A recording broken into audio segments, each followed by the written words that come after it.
دولة رئيس الوزراء الباكستاني السيد عمران خان، شكرا لكم على هذه المقابلة، أهلا وسهلا بكم. My pleasure.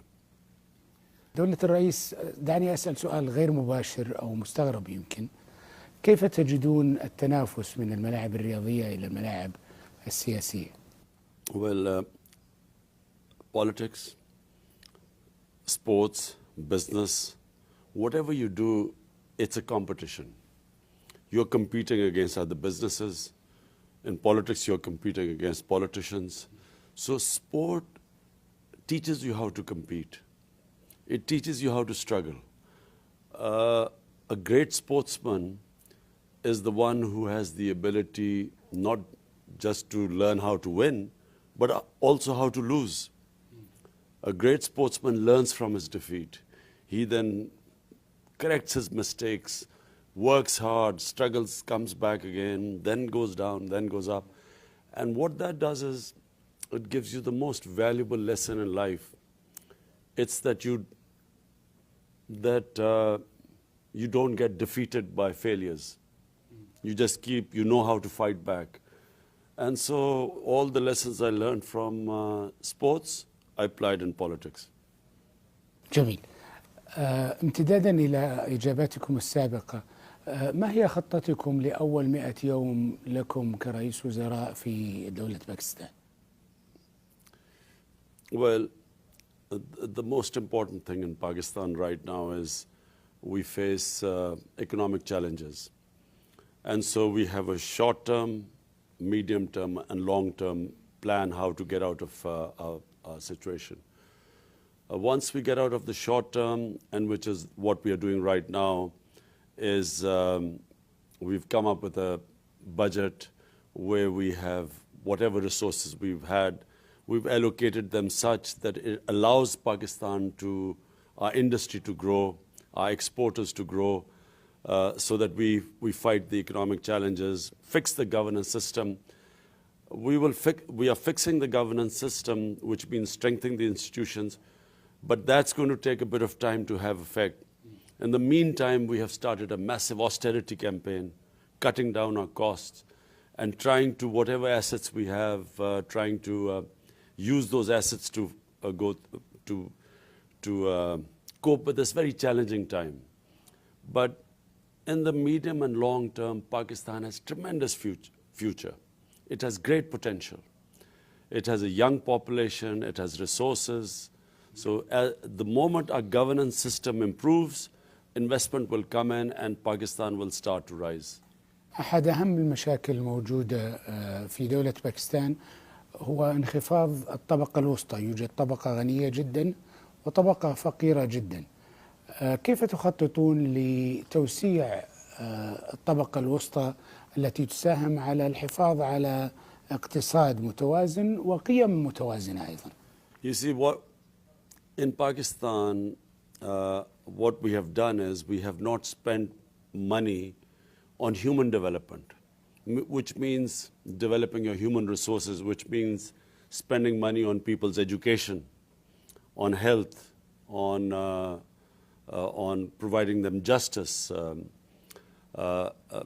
looking after their employment. So when you do not spend money on human development, then the rich get richer and the poor get poorer. وهذا ما كان يحدث في السابق. So what we are trying to do now is to completely reverse this situation. Try to raise the living standard of our people. Spend on the people. Make the rich pay taxes, which they don't pay taxes, and spend it on our poor people, and raising their standard of living by providing for health, improving education in government schools, improving healthcare in government hospitals, and then trying to find employment for our young people. So, we have, as I said, short-term, medium, and long-term plans. But Pakistan will rise when we invest in our human resources. ولكن ألا تتوقعون أن تثور الطبقة الغنية عندما تفرضون عليها ضرائب لم تكن مفروضة من قبل؟ ألا تخشون من غضبة من هذه الطبقة؟ whenever you bring, supposing it's like a patient who's ill, and when you, sometimes you have to do surgery, so it hurts for a while, but then the patient feels better afterwards. In short term, Pakistan will have to go through pain because we have allowed our country to go down. But once we take these corrective measures, reforms, then even the rich people will benefit. No country can survive if there is a tiny rich people island in a sea of poverty. No country can survive like that. China has given us this model where China took 700 million people out of poverty in 30 years. And as it took people out of poverty, China became a great power. So it's a, you know, the other way around is when you make the rich people get richer and you think that they will eventually, money will trickle down to the poor people, it doesn't work.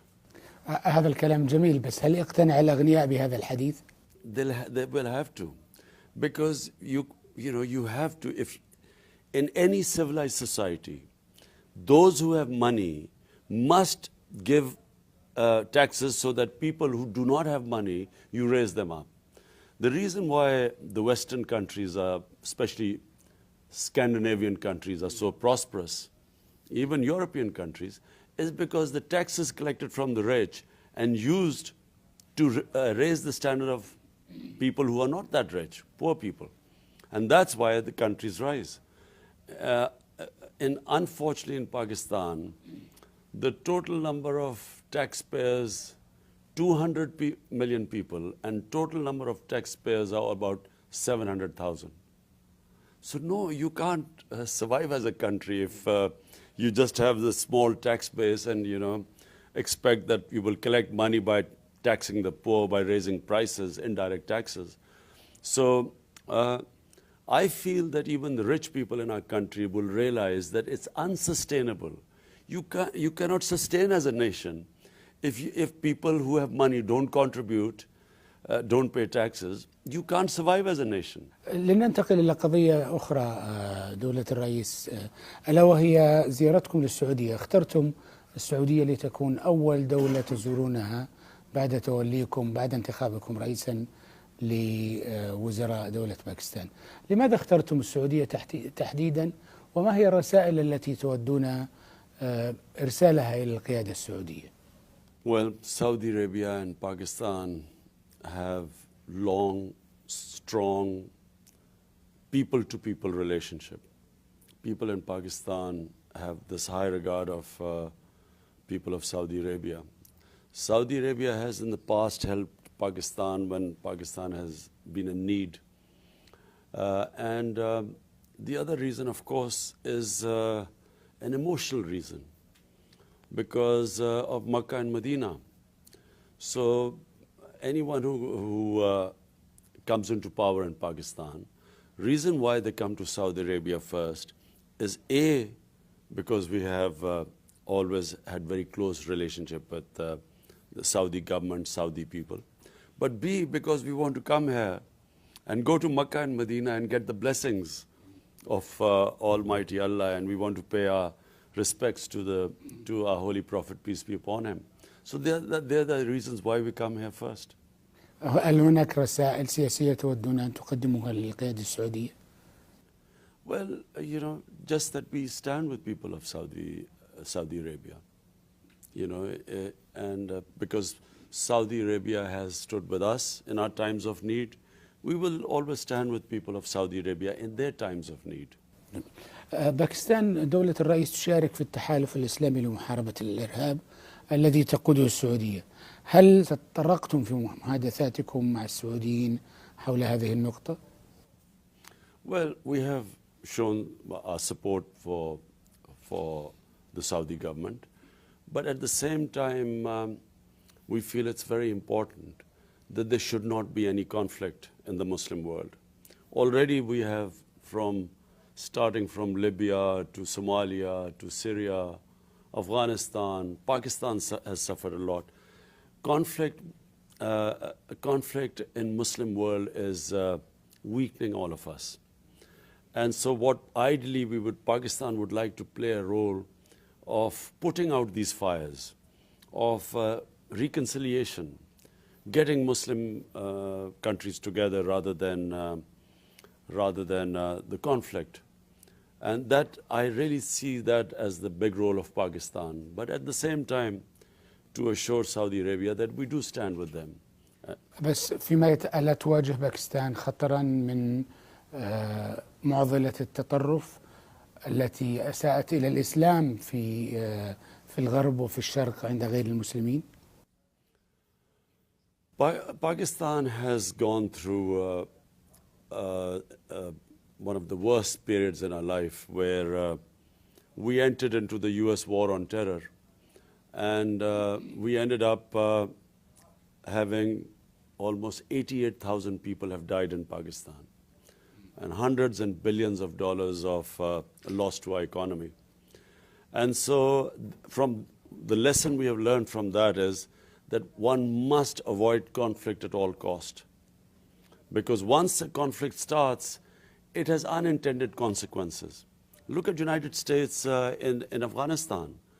Did they think that they would, 16 years down the line and almost $1 trillion spent on the conflict, they would still be there? And there's still no end to the conflict.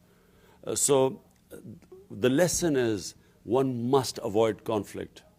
Because once a conflict starts, as I say, it has unintended consequences. You don't know where it will go to. لا شك، لكن هل تستطيع أن تتجنب الصراع مع المتطرف الذي يكفر الحكومة، يكفر رئيس الوزراء، يكفر جانب كثير من المسلمين؟ Extremism is an illness. Extremism is something when it affects a society. هناك فرق بين التطرف والإرهاب، وهي مرحلة متقدمة. There is a difference. There is fundamentalism, there is extremism, then there is militant extremism. What is especially damaging to the society is militant extremism, what we faced in Pakistan.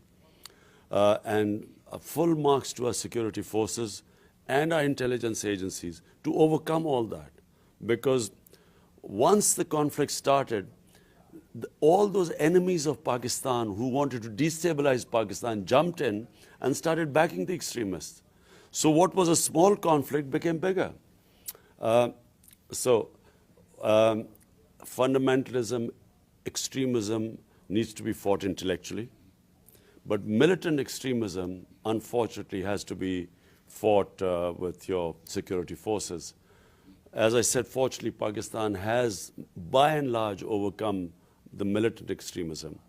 What now we need is to start a reconciliation process and getting people absorbed back in the society so that we have stability.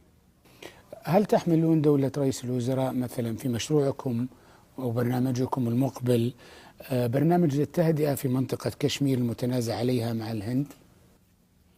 You see, Kashmir is right now an indigenous struggle. In the valley, the people of Kashmir want freedom. And unfortunately, what India is doing is it's using force to stop people having the right of self-determination, the right to choose their destiny. And this has now been going on for 30 years. Over 500,000 troops Indian troops are trying to stop this freedom movement. Unfortunately, the situation is not improving. The more force is used, the more people want freedom, and more people get alienated from India, the people of Kashmir. So the solution again lies in a political solution. It does not need military force. Military is not going to produce a solution in Kashmir. Neither is military force going to produce a solution in Afghanistan. Both places there is a political solution there. كيف ستواجهون الفساد المستشري في باكستان؟ Corruption, sometimes I wish we could do what Prince Salman did in Saudi Arabia, because white-collar crime is very difficult to fight, because people who steal a lot of money have big lawyers. They can hide their money in offshore accounts. It's a very long process to retrieve the money. But in Pakistan, we have now set up a task force, which is to retrieve our money that has been taken out of Pakistan and stolen in properties abroad. We are trying to get the money back in. So we've started the process. We've just signed an agreement with the United Kingdom. And so we signed an extradition treaty. And so we are also going to lobby other countries, Western countries, where they should clamp down on money laundering. I mean, money which goes from poor countries into rich countries is causing a lot more misery, poverty, deaths in the third world than terrorism is. Because this money is stolen from people from developing world and sent to offshore accounts, companies in the West. So we need a concerted effort. We will lobby internationally that there must be an effort to stop, somehow make it difficult for criminals to take money out of poor countries and take them into rich countries. And this needs a concerted effort, not just from my country, but also countries, Western countries. دولة رئيس الوزراء السيد إمران خان، شكرا لكم لإتاحة هذه المقابلة لقناة العربية. شكرا لكم. Thank you.